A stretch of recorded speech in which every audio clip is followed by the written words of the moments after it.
This tool helps you avoid one of the most common problems in a systematic review, not knowing which studies truly belong in your review before screening starts. Even with a strong research question, unclear eligibility criteria can quickly make the review difficult to manage. You may begin finding papers that seem relevant at first but do not actually fit your review. Some studies may include different patient groups, others may test different interventions, and some may report outcomes that do not match your objectives. By helping you define clear eligibility criteria early, this tool keeps the screening process more focused, consistent, and organized. So in this video, I'm going to show you how to build strong eligibility criteria inside Cited Evidence. This is the step where we tell the tool what to include and what to leave out. We are not guessing later. We are setting the rules before the screening begins. For this review, we are focusing on adults with chronic lower back pain, telehealth-based physiotherapy, pain and mobility outcomes, and comparison with usual in-person care. Once these criteria are clear, the rest of the review becomes much easier, cleaner, and more organized. Right now, I am inside the Systematic Review workspace. At the top, I can see the review title, which is based on my research question. On the right side, I can also see the full research question, so I can keep checking it while I work. This is helpful because every box I fill out should connect back to that question. I do not want to add random criteria. I want each rule to help answer the main question. The main section on the screen is called Eligibility Criteria. This is where I define the review rules before moving into search strings and screening. The first button I am going to use is Population. I click Add Population and the Population section appears.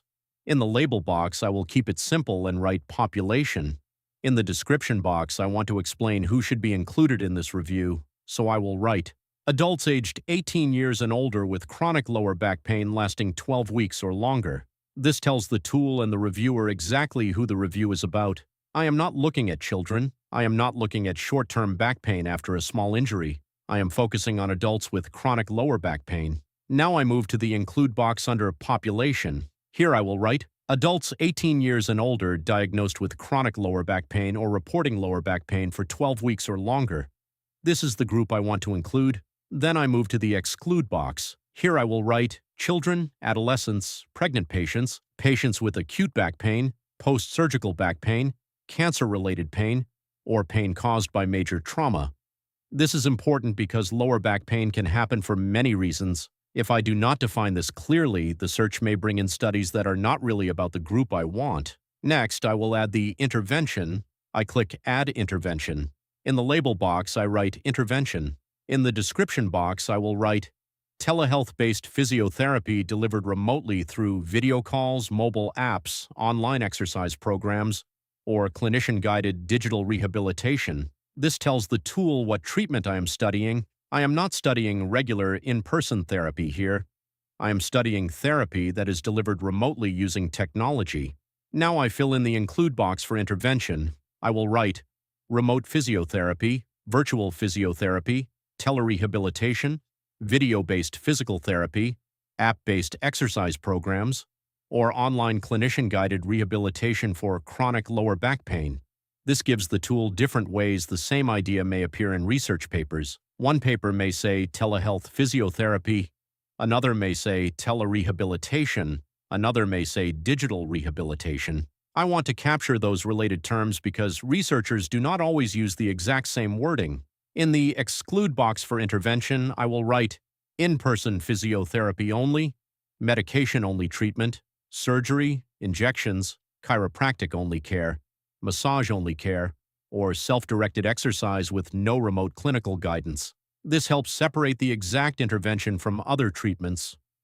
For example, if a study is only about pain medication, that does not answer my question. If a study is only about surgery, that also does not answer my question. I want studies where the main intervention is remote or telehealth-based physiotherapy. At this stage, I have started building the main structure of the review. I have defined who the review is about and what treatment I am studying. These two sections are very important because they guide the search and help Cited Evidence understand the main focus of the review. In the next video, I will continue with the remaining eligibility criteria. I will add the comparator, outcome, and study design sections. These will complete the review rules before moving into the search string stage. And that is how you build clear and organized eligibility criteria inside cited evidence before starting the screening process. Once these rules are defined properly, the review becomes much more focused, accurate, and easier to manage. Thank you for watching, and in the next video we will continue by adding the comparator, outcome, and study design sections to complete the review framework.